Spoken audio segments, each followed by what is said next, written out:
ਵਾਹਿਗੁਰੂ ਜੀ ਕਾ ਖਾਲਸਾ, ਵਾਹਿਗੁਰੂ ਜੀ ਕੀ ਫਤਿਹ।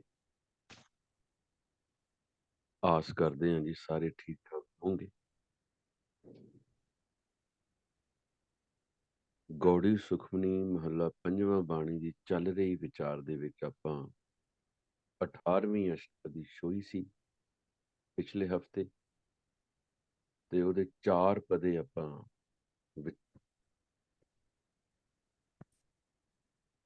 ਸਤਿਪੁਰਖ ਜਿਨ ਜਾਣਿਆ ਸਤਿਗੁਰ ਤਿਸ ਕਾ ਨਾਉ, ਤਿਸ ਕੈ ਸੰਗ ਸਿੱਖ ਉਧਰੈ, ਨਾਨਕ ਹਰ ਗੁਣ। ਇਹ ਅਸੀਂ ਭੁਲੇਖਾ ਕੱਢਿਆ ਸੀ ਸਤਿਗੁਰ ਦਾ। ਇਹਦੇ ਤੇ ਹੋਰ ਸ਼ਬਦ ਵੀ ਅੱਗੇ ਜੇ ਵਾਹਿਗੁਰੂ ਨੇ ਚਾਹਿਆ ਆਪਾਂ ਇਹਨੂੰ ਹੋਰ ਪਰਪੱਕ ਕਰਾਂਗੇ ਬਈ ਸਤਿਗੁਰ ਕੌਣ ਹੈ। ਸਤਿਗੁਰ ਦੇ ਨਹੀਂ ਹੈ, ਨਾ ਸੀ ਨਾ ਹੋ ਸਕਦੀ। ਕਿਉਂਕਿ ਪਾਤਸ਼ਾਹ ਨੇ ਗੁਰਬਾਣੀ ਚ ਡਿਕਲੇਅਰ ਕਰ ਦਿੱਤਾ ਕਿ ਸਤਿਗੁਰ ਮੇਰਾ ਸਦਾ ਸਦਾ ਨਾ ਆਵੇ ਨਾ ਜਾਏ। ਉਹ ਅਬਨਾਸੀ ਪੁਰਖ ਹੈ, ਸਭ ਮੈਂ ਰਹਾ ਸਮਾਏ। ਇਹ ਪਹਿਲਾਂ ਵੀ ਆਦ ਤੋਂ ਵੀ ਇਦਾਂ ਹੀ ਸੀ, ਹੁਣ ਵੀ ਇਦਾਂ ਹੀ ਹੈ, ਤੇ ਗਾਂ ਵੀ ਇਦਾਂ ਹੀ ਰਹਿਣਾ। ਇਹਦੇ ਚ ਕੋਈ ਤਬਦੀਲੀ ਨਹੀਂ ਹੋਣੀ। ਸਤਿਪੁਰਖ ਜਿਨ ਜਾਣਿਆ, ਇਹ ਸ਼ਲੋਕ ਨੂੰ ਆਪਾਂ ਇੱਕ ਵਾਰੀ ਫੇਰ ਵਿਚਾਰ ਲਈਏ, ਕਿਉਂਕਿ ਅਸ਼ਟਪਦੀ ਦੀ ਵਿਚਾਰ ਸਾਰੀ ਇਹਦੇ ਤੇ ਆਧਾਰਿਤ ਆ। ਸਤਿਪੁਰਖ ਹੈ ਹੀ ਅਕਾਲ ਪੁਰਖ ਹੈ। ਅਕਾਲ ਪੁਰਖ ਤੇ ਜਿਸ ਅਭਿਆਸੀ ਦਾ ਪੂਰਾ ਭਰੋਸਾ ਬਣ ਗਿਆ, ਉਹਨੂੰ ਹੀ ਇਹ ਜਾਣਕਾਰੀ ਹੋਈ ਕਿ ਉਹੀ ਸਤਿਗੁਰੂ ਹੈ।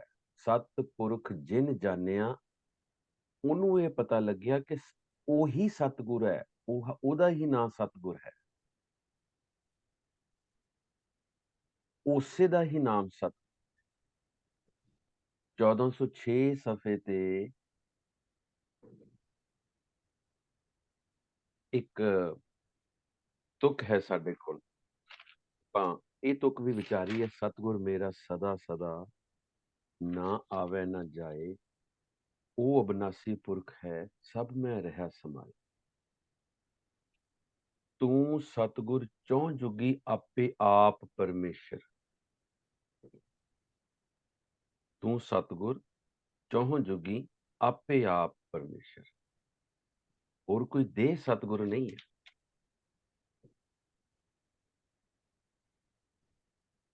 ਤਿਸ ਕੈ ਸੰਗ ਸਿੱਖ ਉਧਰੈ, ਔਰ ਉਸ ਸਤਿਗੁਰ ਦੀ ਸੰਗਤ ਦੇ ਵਿੱਚ ਰਹਿ ਕੇ ਸਿੱਖ ਦਾ ਉਧਾਰ ਹੋ ਸਕਦਾ ਹੈ। ਉਸ ਸਤਿਗੁਰ ਦੀ ਸੰਗਤ 'ਚ ਰਹਿ ਕੇ ਸਿੱਖ ਦਾ ਉਧਾਰ ਹੋ ਸਕਦਾ ਹੈ।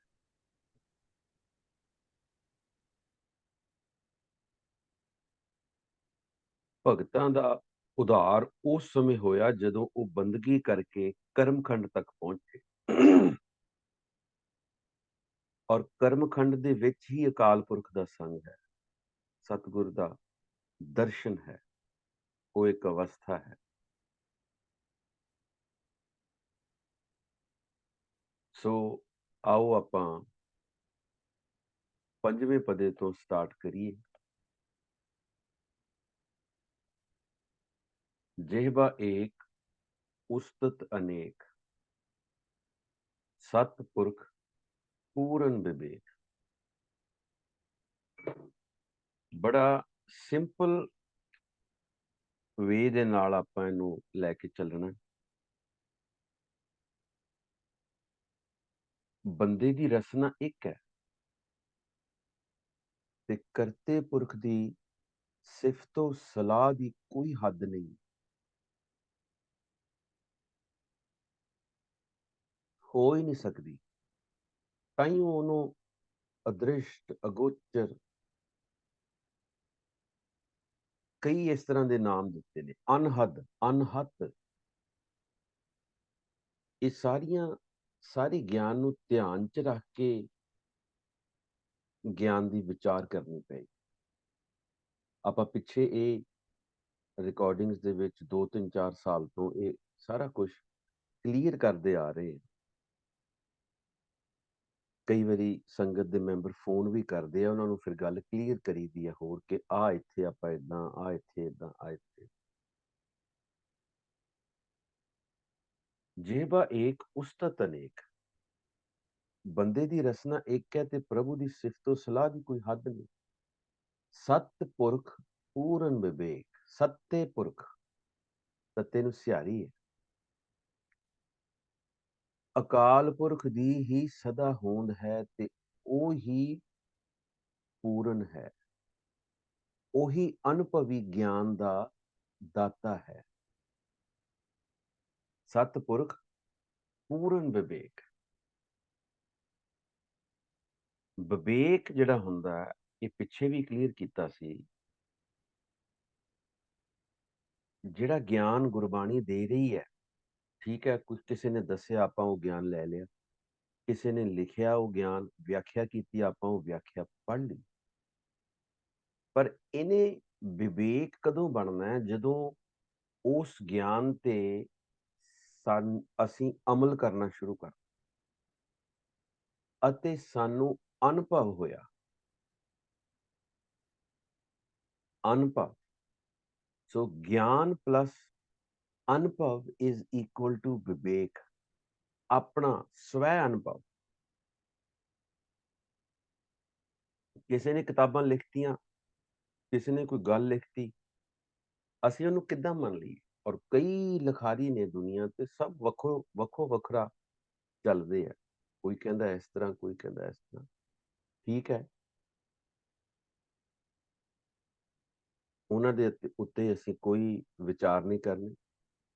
ਲੇਕਿਨ ਸੱਤੇ ਪੁਰਖ ਪੂਰਨ ਵਿਵੇਕ। ਹੁਣ ਜਿਹਬਾ ਏਕ ਉਸਤਤ ਅਨੇਕ, ਸਿਰਫ ਉਸ ਕਰਤੇ ਪੁਰਖ ਦੇ ਸ਼ਲੋਕ ਦੇ ਵਿੱਚ ਆਪਾਂ ਪੜ੍ਹਿਆ, ਤਿਸ ਕੈ ਸੰਗ ਸਿੱਖ ਉਧਰੈ ਨਾਨਕ ਹਰ ਗੁਣ ਗਾਓ। ਗੁਣ ਗਾਉਣ ਦਾ ਮਤਲਬ ਹੀ ਨਾਮ ਦਾ ਅਭਿਆਸ ਕਰਨਾ, ਸ਼ਬਦ ਦਾ ਅਭਿਆਸ ਕਰਨਾ, ਥੋੜੇ ਜਿਹੇ ਉੱਚੇ ਧੁਰ ਨਾਲ। ਬੜਾ ਕਲੀਅਰ ਹੈ, ਗੁਣ ਗੋਬਿੰਦ ਗਾਇਓ ਨਹੀਂ ਜਨਮ ਕਾਰਤ ਕੀਨ। ਗੁਣ ਗੋਬਿੰਦ ਗਾਇਓ ਨਹੀਂ ਜਨਮ। ਇਹ ਜਨਮ ਸਾਡਾ ਕਿੱਦਾਂ ਵੇਸਟ ਗਿਆ? ਬਈ ਅਸੀਂ ਕੀਰਤਨ ਨਹੀਂ ਸਿੱਖਿਆ, ਬਈ ਅਸੀਂ ਸ਼ਬਦ ਦੀ ਵਿਚਾਰ ਕਰਨੀ ਨਹੀਂ ਸਿੱਖੀ। ਨਹੀਂ, ਜਨਮ ਤਾਂ ਵੇਸਟ ਗਿਆ ਕਿਉਂਕਿ ਅਸੀਂ ਨਾਮ ਦਾ ਅਭਿਆਸ ਨਹੀਂ ਕੀਤਾ, ਨਾਮ ਨਹੀਂ ਜਪਿਆ।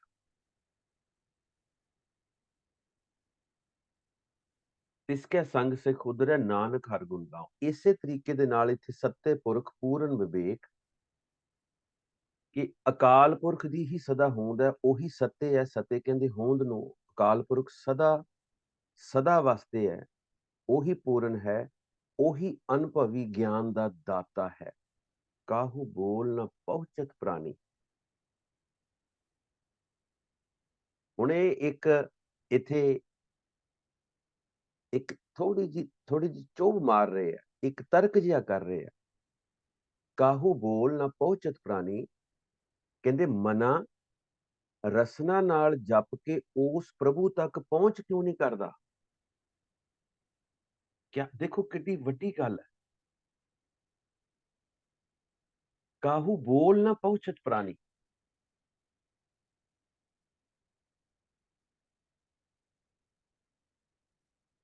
ਮਨਾ ਰਸਨਾ ਦੇ ਨਾਲ ਨਾਮ ਜਪ ਕੇ, ਬੋਲ ਹਰ ਨਾਮ ਸਫਲ ਸਾ ਕਰੀ।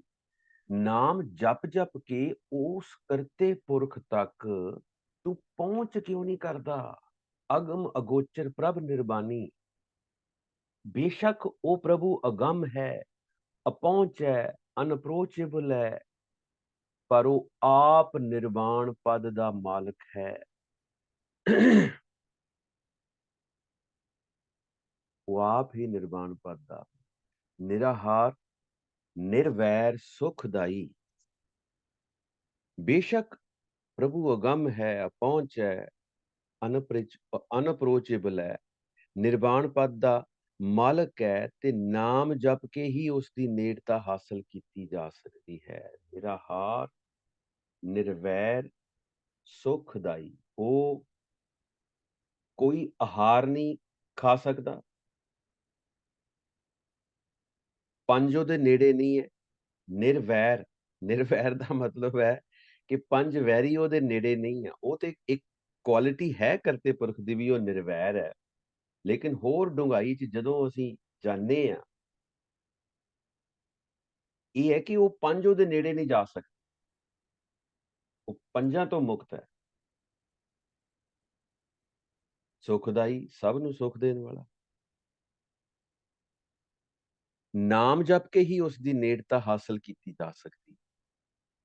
ਹੁਣ ਪ੍ਰਭੂ ਦੇਖੋ, ਪ੍ਰਭੂ ਦੁਨਿਆਵੀ ਭੋਜਨ ਨਹੀਂ ਖਾਂਦਾ, ਨਿਰਾਹਾਰ, ਪੰਜ ਵੈਰੀਆਂ ਤੋਂ ਪਰੇ ਹੈ, ਨਿਰਵੈਰ। ਪ੍ਰਭੂ ਸਭ ਸੁੱਖਾਂ ਦਾ ਦਾਤਾ ਹੈ, ਸੁਖਦਾਈ। ਸਿੰਪਲ। ਹੋਰ ਅੱਗੇ ਚੱਲੀਏ। ਤਾਂ ਕਿ ਕੀਮਤ ਕਿਨੇ ਨਾ ਪਾਈ। ਪ੍ਰਭੂ ਦੀ ਵਿਸ਼ਾਲਤਾ ਬਾਰੇ ਕਿਸੇ ਨੂੰ ਕੁਝ ਵੀ ਪੂਰਨ ਤੌਰ ਤੇ ਨਹੀਂ ਪਤਾ। ਕੋਈ ਉਹਦੀ ਕੀਮਤ ਨਹੀਂ ਪਾ ਸਕਦਾ, ਕੋਈ ਉਹਦੀ ਵਿਸ਼ਾਲਤਾ ਦਾ ਅੰਤ ਨਹੀਂ ਜਾਣ ਸਕਦਾ। ਅਨਕ ਭਗਤ ਬੰਦਨ ਨਿਤ ਕਰੇ। ਅਨੇਕਾਂ ਭਗਤ ਰੋਜ਼ ਬੰਦਗੀ ਕਰਦੇ। ਬੰਦਨ ਕਹਿੰਦੇ ਆ ਨਮਸਕਾਰ ਨੂੰ, ਤੇ ਗੁਰਬਾਣੀ ਦੇ ਗਿਆਨ ਦੇ ਵਿੱਚ ਨਮਸਕਾਰ ਹੈ ਹੀ ਨਾਮ ਜਪਣਾ, ਭਗਤੀ ਕਰਨੀ, ਬੰਦਗੀ ਕਰਨੀ। ਅਨੇਕਾਂ ਭਗਤ ਰੋਜ਼ ਬੰਦਗੀ ਕਰਦੇ ਨੇ। ਚਰਨ ਕਮਲ ਹਿਰਦੈ ਸਿਮਰੈ, ਤੇ ਮੰਤਰ ਦੁਆਰਾ ਨਾਮ ਜਪ ਕੇ ਮਿਲਾਪ ਤੱਕ ਪਹੁੰਚਦੇ ਹੈ। ਸਦ ਬਲਹਾਰੀ ਸਤਿਗੁਰ ਆਪਣੇ।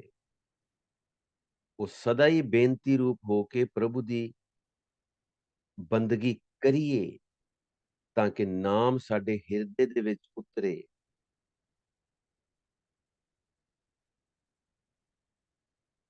ਚਰਨ ਕਮਲ ਹਿਰਦੈ ਸਿਮਰੈ, ਸਦ ਬਲਹਾਰੀ ਸਤਿਗੁਰ ਆਪਣੇ। ਬਿਲਕੁਲ ਹੂਬਹੂ ਸੇਮ ਅਰਥ ਹੈ ਕਿ ਸਦਾ ਹੀ ਬੇਨਤੀ ਰੂਪ ਹੋ ਕੇ ਪ੍ਰਭੂ ਦੀ ਬਲਿਹਾਰੀ, ਉਸ ਦੀ ਬੰਦਗੀ ਕਰ। ਹੋਰ ਕੋਈ ਤਰੀਕਾ ਨਹੀਂ ਹੈ ਕਿ ਉਸ ਤੋਂ ਬਲਿਹਾਰ ਜਾ ਸਕੇ। ਬਲਹਾਰ ਦਾ ਮਤਲਬ ਵੀ ਬਲ ਹਾਰਨਾ। ਉਸ ਕਰਤੇ ਪੁਰਖ ਅੱਗੇ ਆਪਣੀ ਤਾਕਤ ਹਾਰਨੀ, ਉਹਦੀ ਸ਼ਰਨ ਚ ਜਾਣਾ, ਇਹ ਸਭ ਬਲਿਹਾਰੀ ਨੇ। ਕੰਪਲੀਟ ਸਰੈਂਡਰ ਕਰਨਾ। ਸਦ ਬਲਿਹਾਰੀ ਸਤਿਗੁਰ ਆਪਣੇ। ਬਸ ਕੰਪਲੀਟ ਸਰੈਂਡਰ ਇਹੀ ਹੈ ਕਿ ਬਸ ਉਹਦੀ ਬੰਦਗੀ ਕਰੀ। ਨਾਨਕ ਜੋਤ ਕੀ ਫੈਸਲਾ ਦਿੰਦੀ ਹੈ, ਕੀ ਸਮਝਾਉਂਦੀ ਹੈ ਕਿ ਐਸੇ ਸਤਿਗੁਰ ਦੀ ਇਬਾਦਤ ਕਰਨੀ ਹੀ ਬਣਦੀ ਹੈ। ਨਾਨਕ ਜਿਸ ਪ੍ਰਸਾਦ ਐਸਾ ਪ੍ਰਭ ਜਪੇ। ਉਸੇ ਸਤਿਗੁਰ ਦੀ ਇਬਾਦਤ ਕਰਨੀ ਹੈ ਜਿਹਦੀਆਂ ਆ ਕੁਆਲਿਟੀਜ਼ ਨੇ। ਜੋ ਗਿਆਨ ਦਾ ਦਾਤਾ ਹੈ, ਜੋ ਅਨੁਭਵ ਦਾ ਦਾਤਾ ਹੈ, ਜੋ ਨਿਰਵਾਣ ਪਦ ਦਾ ਮਾਲਕ ਹੈ, ਜੋ ਨਿਰਾਹਾਰ ਹੈ, ਨਿਰਵੈਰ ਹੈ, ਸੁਖਦਾਈ ਹੈ। ਕੇਵਲ ਤੇ ਕੇਵਲ ਉਸੇ ਸਤਿਗੁਰ ਦੀ ਇਬਾਦਤ ਕਰੀਏ, ਬੰਦਗੀ ਕਰੀਏ। ਸਤਿਗੁਰ ਹੈ ਹੀ ਸ਼ਬਦ ਹੈ। ਸਤਿਗੁਰ ਸ਼ਬਦ ਉਜਾਰੋ ਦੀਪਾ।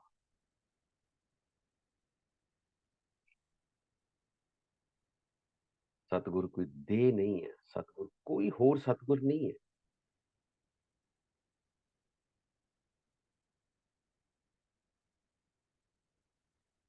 ਸਤਿਗੁਰ ਸ਼ਬਦ ਉਜਾਰੋ ਦੀਪਾ, ਬਿਨਸਿਓ ਅੰਧਕਾਰ ਤਹਿ ਮੰਦਰ ਰਤਨ ਕੋਠੜੀ ਖੁੱਲੀ ਅਨੂਪਾ।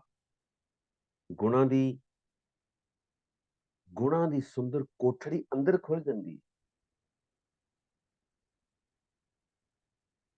ਤੇ ਜਿਹਦੇ ਅੰਦਰ ਇਹ ਅਵਸਥਾ ਆ ਗਈ, ਉਹ ਐਨਲਾਈਟਡ, ਉਹਦੇ ਅੰਦਰ ਪ੍ਰਕਾਸ਼ ਹੋ ਗਿਆ।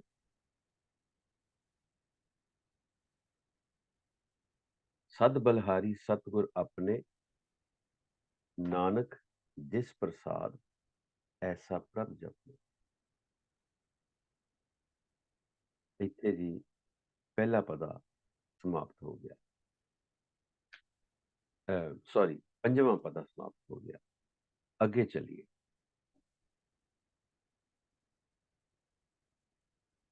ए हर रस पावे जन कोई। हुण ये पदा बड़ा इंपॉर्टेंट है। देखते हैं की सानू करता पुरख ज्ञान की बख्शिश करते हैं।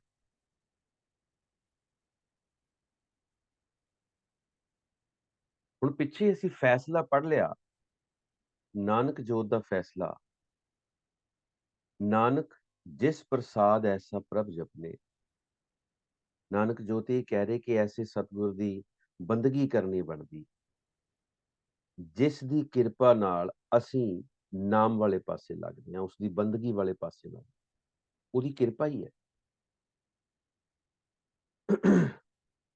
किरपा देखण दा, समझण दा, वाचण दा कोई होर फार्मूला नहीं है।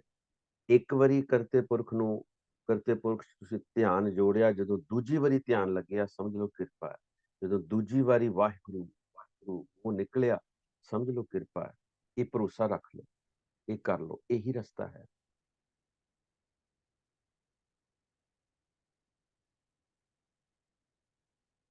6ਵੇਂ ਪਦੇ ਦੇ ਵਿੱਚ ਕਹਿੰਦੇ ਇਹ ਹਰ ਰਸ ਪਾਵੈ ਜਨ ਕੋਈ। ਵਾਹਿਗੁਰੂ ਕੋਈ ਵਿਰਲਾ ਹੀ ਭਗਤ ਨਾਮ ਰਸ ਦੀ ਪ੍ਰਾਪਤੀ ਕਰਦਾ ਹੈ। ਅੰਮ੍ਰਿਤ ਪੀਵੈ ਅਮਰ ਸੋ ਹੋਏ। ਉਹ ਭਗਤ ਅੰਮ੍ਰਿਤ ਛਕਦਾ ਹੈ, ਭਾਵ ਉਸ ਨੂੰ ਨਾਮ ਦ੍ਰਿੜ ਹੋ ਗਿਆ, ਉਸ ਦਾ ਜਨਮ ਮਰਨ ਖਤਮ ਹੋ ਗਿਆ, ਅਮਰ ਰਾਰੇ ਨੂੰ ਔਂਕੜ।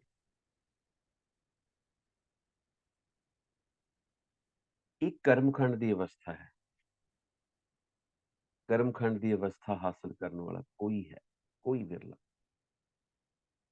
ਜਿੱਥੇ ਜਾ ਕੇ ਭਗਤ ਨਾਮ ਰਸ ਦੀ ਪ੍ਰਾਪਤੀ ਕਰਦਾ ਹੈ, ਅੰਮ੍ਰਿਤ ਛਕਦਾ ਹੈ ਤੇ ਉਸ ਨੂੰ ਨਾਮ ਦ੍ਰਿੜ ਹੋ ਜਾਂਦਾ ਹੈ, ਉਹਦਾ ਜਨਮ ਮਰਨ ਖਤਮ। ਆ ਜੋ ਹੁਣ ਅੱਗੇ ਉਸ ਪੁਰਖ ਕਾ ਨਾ ਹੀ ਕਦੇ ਵਿਨਾਸ਼। ਦੇ ਨਹੀਂ ਰਹਿਣੀ, ਲੇਕਿਨ ਉਸ ਦੇ ਸੱਸੇ ਨੂੰ ਔਂਕੜ ਆ ਗਿਆ, ਇਹ ਖਾਸ ਹੋ ਗਿਆ। ਉਹ ਜਿਹੜਾ ਪੁਰਖ, ਉਹ ਜਿਹੜਾ ਪੁਰਖ ਹੈ, ਉਹਦਾ ਕਦੇ ਵਿਨਾਸ਼ ਨਹੀਂ, ਉਹ ਹਮੇਸ਼ਾ ਅਬਿਨਾਸ਼ੀ ਕਰਤੇ ਪੁਰਖ ਦਾ ਰੂਪ ਹੀ ਹੋ ਗਿਆ। ਕਰਤੇ ਪੁਰਖ ਦਾ ਰੂਪ ਜਾ ਕੇ ਮਨ ਪ੍ਰਗਟੇ ਗੁਣ ਤਾਲ।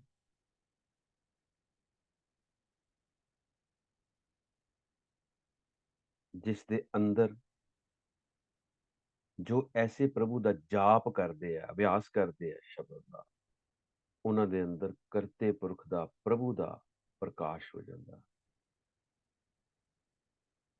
आठ पैर हर का नाम ले, फिर की करते हैं, प्रकाश हो गया, एनलाइटेंड हो गए। फिर वो अभ्यासी अठो पैर एक ते लिवै। अठो पैर ही उस प्रभु दा, प्रभु दे नाम दा सच उपदेश सेवक को दे।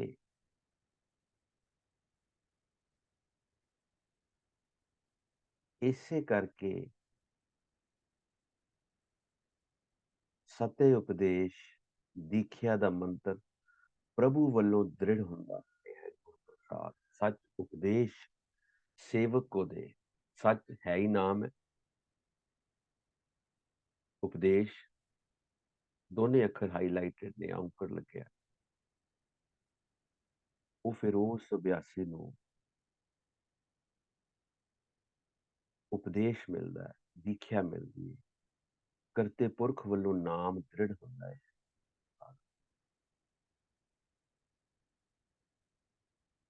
ਉਹਦੇ ਬਾਅਦ ਫਿਰ ਮੋਹ ਮਾਇਆ ਕਹਿ ਸੰਗ ਨ ਲੇਟ। ਫਿਰ ਉਹ ਅਭਿਆਸੀ, ਉਸ ਅਭਿਆਸੀ ਤੇ ਫਿਰ ਮੋਹ ਮਾਇਆ ਦਾ ਕੋਈ ਅਸਰ ਨਹੀਂ ਹੁੰਦਾ। ਮੋਹ ਮਾਇਆ ਕਹਿ ਸੰਗ ਨਾ ਲੇਟ।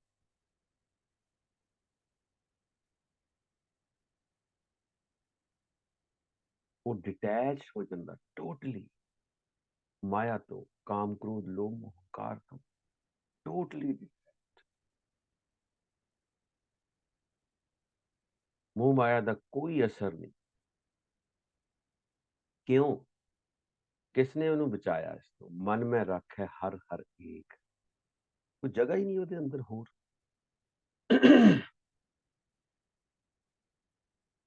ਕੋਈ ਥਾਂ ਹੀ ਖਾਲੀ ਨਹੀਂ। ਉਹਦੇ ਮਨ ਵਿੱਚ ਇੱਕੋ ਇੱਕ ਪ੍ਰਭੂ ਦੀ ਬੰਦਗੀ ਹੈ, इबादत है।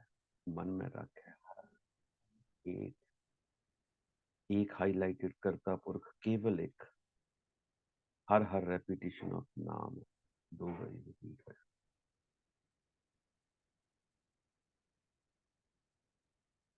अंधकार दीपक प्रकाशी, जिदा ਦੀਵਾ ਹਨੇਰੇ ਚਾਨਣਾ ਕਰ ਦਿੰਦਾ ਹੈ, ਨਾਨਕ ਜੋਤ ਸਮਝਾਉਂਦੇ ਆ, ਤਿਵੇਂ ਹੀ ਨਾਮ ਦੀ ਬਰਕਤ ਦੇ ਨਾਲ ਭਰਮ ਮੋਹ ਦੁੱਖ ਸਭ ਖਤਮ ਹੋ ਜਾਂਦੇ ਆ, ਸਭ ਖਤਮ ਹੋ ਜਾਂਦੇ।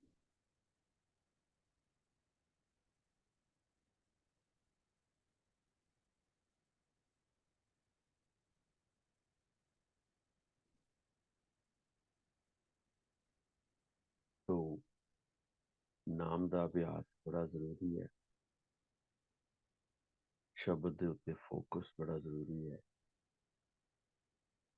नाम दे विच ध्यान, धुन में ध्यान, ध्यान में जानिया, बड़े सौखे तरीके दे नाल करते पुरख ने बख्शिश की है, गुरु साहबान ने एक ज्ञान सानू बख्शिया। इनू हासिल करने की कोशिश करिए, अपना जन्म जिहड़ा है वो एवें व्यर्थ ना जाए। और अगे चलिए जी, 7वां पदा। तपत माहे ठांड वरताई,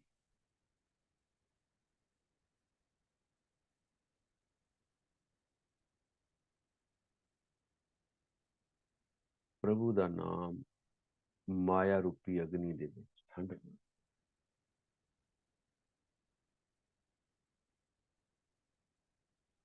जिथे माया का सेक है, कोई इस तो बच नहीं सकता, उत्थे करता पुरख का नाम ठंड वरता के आनंद पया दुख नाते। ते गुरु की कृपा नाल जदों अनहद शब्द का सुनना नसीब होया, अनद अनहद शब्द पया, कृपा गुर प्रसाद,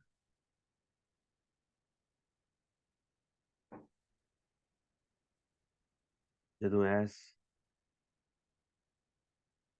माया दे विच ठंड वरत गई अभ्यासी दे उत्ते, गुर प्रसाद होया, ते उस गुर प्रसाद दे नाल जदों अनहद शब्द का सुनना नसीब होया, ते कल कलेश सब खत्म हो गए, बाहरले कल कलेश सब खत्म। टोटली वो अभ्यासी अंतर्मुख हो जाता, ਉਹਦੇ ਤੇ ਕਿਸੇ ਵੱਲੋਂ ਬੋਲੇ ਗਏ ਮਾੜੇ ਸ਼ਬਦ ਬਾਹਰ ਕੀ ਵਰਤਿਆ, ਇਸ ਦਾ ਕੋਈ ਅਸਰ ਨਹੀਂ ਹੁੰਦਾ। ਜਨਮ ਮਰਨ ਤੇ ਮਿਟੇ ਜਾਂਦੇ, ਜਨਮ ਮਰਨ ਦੇ ਗੇੜੇ ਵੀ ਮੁੱਕ ਗਏ, ਡਰ ਸਹਿਮ ਵੀ ਮੁੱਕ ਗਿਆ। ਸਾਧੂ ਕੇ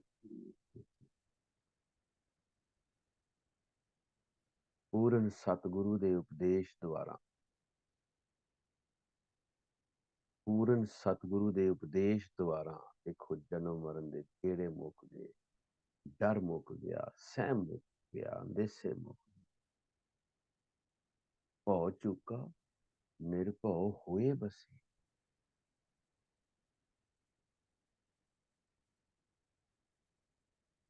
माया दियां भुआंठियां खत्म हो गई ते निर्भौ दा अंदर प्रकाश हो गया।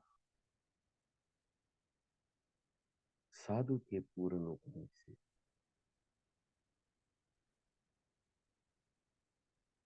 ਭਉ ਚੁਕਾ, ਨਿਰਭਉ ਹੋ ਗਿਆ, ਮਾਇਆ ਦੀਆਂ ਪੌਂਚੀਆਂ ਖਤਮ ਹੋ ਗਈਆਂ। ਤਾਂ ਬਾਰ ਬਾਰ ਮਾਇਆ ਦੇ ਵਿੱਚ ਫਸਦਾ ਸੀ, ਉਹ ਖਤਮ ਹੋ ਗਿਆ ਤੇ ਨਿਰਭਉ ਦਾ ਅੰਦਰ ਹੀ ਪ੍ਰਕਾਸ਼ ਹੋ ਗਿਆ। ਸਗਲ ਵਿਆਦ ਮੰਤਿਕ ਹੈ ਨਸੈ ਉਪਰੰਤ, ਇਹ ਅਵਸਥਾ ਜਦੋਂ ਵਾਪਰੀ, ਸਭ ਆਦੀਆਂ ਵਿਆਦੀਆਂ ਖਤਮ ਹੋ ਗਈਆਂ। ਹੈ ਖੈ, ਖੈ ਹੁੰਦਾ ਹੈ ਵਿਨਾਸ਼ਕਾਰੀ ਰੁਚੀ, ਮਨ ਤੇ ਖੈ ਨਸੈ, ਵਿਨਾਸ਼ਕਾਰੀ ਰੁਚੀ ਵੀ ਖਤਮ ਹੋ ਗਈ। ਤੇ ਜਿਹੜੀ ਬੰਦਾ ਸੋਚਦਾ ਮੈਂ ਆਹ ਕਰ ਦਿਆਂ ਉਹ ਕਰ ਦਿਆਂ, ਉਹ ਰੁਚੀ ਵੀ ਖਤਮ ਹੋ गई। जिसका साथ तेने कृपा धारी,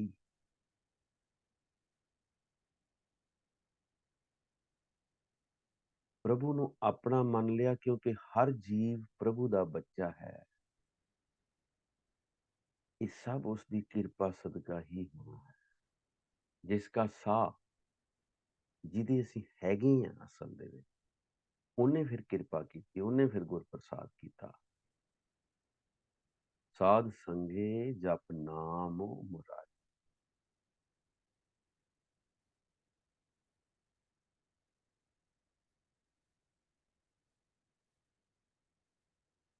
ਜੇਕਰ ਹੁਣ ਸਾਧੂ ਦਾ ਸੰਗ ਪ੍ਰਾਪਤ ਕਰਨ ਵਾਸਤੇ ਅਕਾਲ ਪੁਰਖ ਦਾ ਨਾਮ ਜਪੋ। ਸਾਧ ਸੰਗੇ ਜਪੇ ਨਾਮ ਮੁਰਾਰੀ। ਸਾਧ ਸੰਗ ਤੱਕ ਕਿੱਦਾਂ ਪਹੁੰਚਣਾ ਹੈ? ਨਾਮ ਜਪ ਕੇ। ਥਿਤ ਪਾਈ ਚੁਕੇ ਭ੍ਰਮ ਗਵਨ, ਸੁਨ ਨਾਨਕ ਹਰ ਹਰ ਜਸ ਸਰਵਨ। ਨਾਨਕ ਜੋ ਜੋਤ ਕਹਿੰਦੀ ਹੈ ਕਿ ਨਾਮ ਜਪਦਿਆਂ ਜਪਦਿਆਂ ਜਦੋਂ ਅਸੀਂ ਉਸ ਨੂੰ ਸੁਣਨ ਤੱਕ ਪਹੁੰਚ ਗਏ ਤਾਂ ਸਾਡਾ ਮਨ ਟਿਕ ਗਿਆ ਤੇ ਸਭ ਭਰਮ ਦੂਰ ਹੋ ਗਏ। ਥਿਤ ਪਾਈ ਚੁਕੇ ਭ੍ਰਮ ਗਵਨ।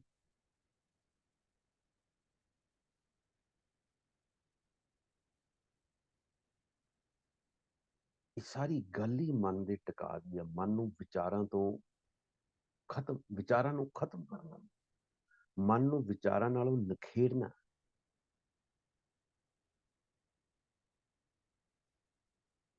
ਇਹ ਸਭ ਭਰਮ ਹੈ, ਮਾਇਆ ਦੀਆਂ ਭੁੰਟਣੀਆਂ,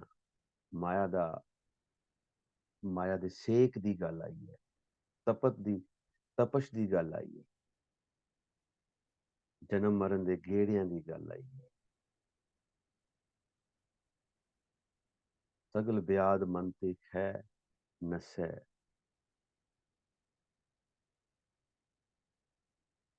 ਆਦੀਆਂ ਵਿਆਦੀਆਂ ਦੀ ਗੱਲ ਆਈ ਹੈ, ਵਿਨਾਸ਼ਕਾਰੀ ਰੁਚੀ ਦੀ ਗੱਲ ਆਈ।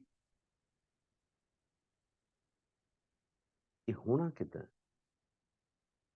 ਨਾਮ ਜਪਦਿਆਂ ਜਪਦਿਆਂ ਜਦੋਂ ਅਸੀਂ ਉਹਨੂੰ ਸੁਣਨ ਤੱਕ ਪਹੁੰਚੇ, ਸਾਡੇ ਕੰਨਾਂ ਚੋਂ ਬ੍ਰਹਮੰਡੀ ਧੁਨੀ ਵੱਜਣ ਲੱਗ ਗਈ, ਆਟੋਮੈਟਿਕ, ਆਪਣੇ ਆਪ ਸਾਡਾ ਮਨ ਟਿਕ ਗਿਆ, ਸਭ ਭਰਮ ਦੂਰ।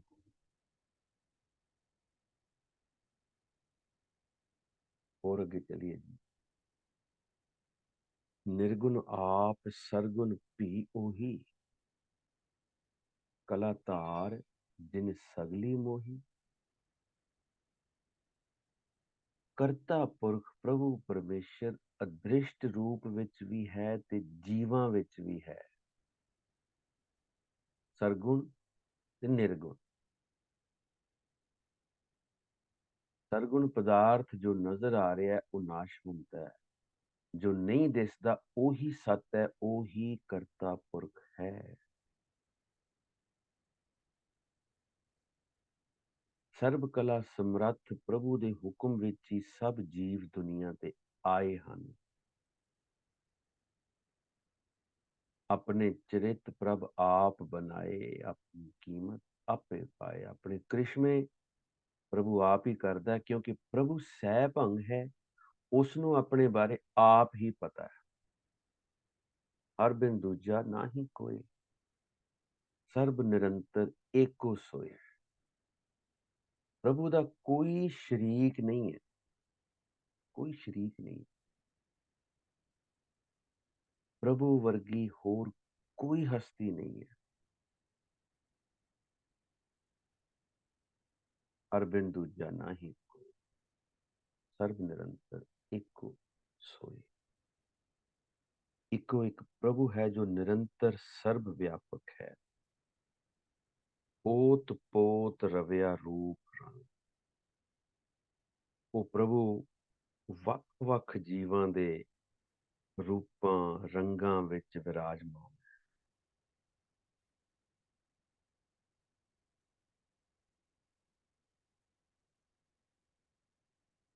ਭਏ ਪ੍ਰਗਾਸ ਸਾਧਕ। ਜਦੋਂ ਗੁਰੂ ਕਿਰਪਾ ਨਾਲ ਪ੍ਰਭੂ ਦਾ ਪ੍ਰਕਾਸ਼ ਅੰਦਰ ਹੁੰਦਾ ਹੈ ਤਾਂ ਉਦੋਂ ਹੀ ਮਿਲਾਪ ਦੀ ਅਵਸਥਾ ਹਾਸਲ ਹੁੰਦੀ ਹੈ। ਭਏ ਪ੍ਰਗਾਸ ਸਾਧ ਕਹਿ ਸੰਗ। ਬਖਸ਼ਿਸ਼ ਦੁਆਰਾ ਉਦੋਂ ਹੀ ਮਿਲਾਪ ਹੁੰਦਾ ਹੈ। ਰਚ ਰਚਨਾ ਆਪਣੀ ਕਲ ਧਾਰੀ ਅਨਕ ਵਾਰ ਨਾਨਕ ਬਲਹਾਰੀ। ਆਪਣੀ ਜੋਤ ਦੇ ਨਾਲ ਪ੍ਰਭੂ ਨੇ ਸਭ ਕੀ ਹੈ।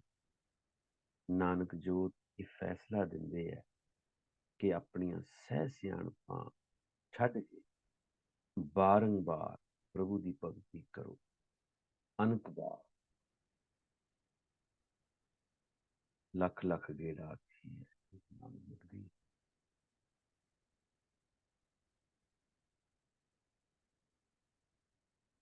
ਜੋ ਵੀ ਜਿੱਥੋਂ ਵੀ ਸਿੱਟਾ ਨਿਕਲੂਗਾ ਗੁਰਬਾਣੀ ਜਿਹੜੇ ਵੀ ਸ਼ਬਦ, ਉਹ ਸਿੱਟਾ ਇਹੀ ਨਿਕਲਣਾ ਹੈ ਕਿ ਬੰਦਗੀ ਕਰਕੇ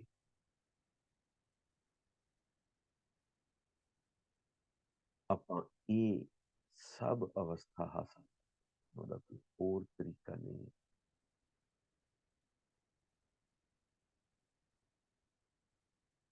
ਇਸ ਜਨਮ ਦਾ ਮਕਸਦ ਹੀ ਕਰਤੇ ਪੁਰਖ ਨਾਲ ਮਿਲਾਪ ਹੈ। ਜਿੰਨੀ ਕਮਿਊਨੀਕੇਸ਼ਨ ਬੰਦੇ ਕੋਲ ਹੈ, ਜਿੰਨਾ ਗਿਆਨ ਬੰਦਾ ਇਕੱਤਰ ਕਰਦਾ ਹੈ, ਬਾਹਰ ਵਾਲਾ ਵੀ ਤੇ ਅੰਦਰ ਵਾਲਾ ਵੀ। ਅੰਦਰ ਵਾਲਾ ਤੇ ਅਸੀਂ ਭੁੱਲੇ ਹਾਂ, ਉਹ ਹੋਰ ਕੋਈ ਜ਼ੋਨ 'ਚ ਨਹੀਂ ਹੋ ਸਕਦਾ। ਜਿੰਨੇ ਦੁਨਿਆਵੀ ਸੁੱਖ ਲਗਜ਼ਰੀਜ਼ ਬੰਦਾ ਜਿਹੜਾ ਮਾਣ ਰਿਹਾ ਬਾਹਰ ਲਿਆ, ਉਹ ਹੋਰ ਕੋਈ ਨਹੀਂ ਕਰ ਸਕਦਾ। ਪਰ ਅਸੀਂ ਇਹਨਾਂ ਕੰਮਾਂ ਦੇ ਵਿੱਚ ਲੱਗ ਕੇ ਉਹ ਜਿਹੜਾ ਅਸਲ ਕੰਮ ਸੀ ਸਾਡਾ ਜੀਵਨ ਦਾ ਮਕਸਦ, ਉਸ ਨੂੰ ਅਸੀਂ ਵਿਸਾਰਤਾ। ਕਰਤੇ ਪੁਰਖ ਤੇ ਸਾਡਾ ਭਰੋਸਾ ਨਹੀਂ ਬਣਿਆ, ਪ੍ਰਤੀਤ ਨਹੀਂ ਬਣੀ, ਮੰਨਦੇ ਨਹੀਂ ਆ। ਅਸੀਂ ਕਹਿੰਦੇ ਲਿਖਿਆ ਠੀਕ ਹੈ, ਮੱਥਾ ਟੇਕ, ਕੀਰਤਨ ਸੁਣੋ ਪਾਸੇ ਹੋ ਜਾਓ, ਲੰਗਰ ਛਕੋ ਪਾਸੇ ਹੋ ਜਾਓ। ਇਸ ਤਰ੍ਹਾਂ ਨਹੀਂ ਚੱਲਣਾ ਭਾਈ। ਮਾਣੂ ਕੱਲੇ ਉੱਠੀ ਚੱਲੇ ਸਾਧ ਨਹੀਂ ਹੋਵੇ। ਜਿੱਦਾਂ ਆਏ ਸੀ ਉਦਾਂ ਹੀ ਚਲੇ ਗਏ ਵਾਪਸ। ਭਈ ਪ੍ਰਾਪਤ ਮਾਨੁਖ ਦੇ ਹਰਿਆ ਗੋਬਿੰਦ। ਇਸ ਮਕਸਦ ਨੂੰ ਪੂਰਾ ਕੀਤੇ ਬਿਨਾਂ ਹੀ ਚਲੇ ਗਏ, ਉਸ ਗੱਲ ਦਾ ਤਾਂ ਫਿਰ ਸਵਾਦ ਨਹੀਂ ਹੈ। ਇੱਥੇ 18ਵੀਂ ਅਸ਼ਟਪਦੀ ਸਮਾਪਤ ਹੁੰਦੀ ਹੈ।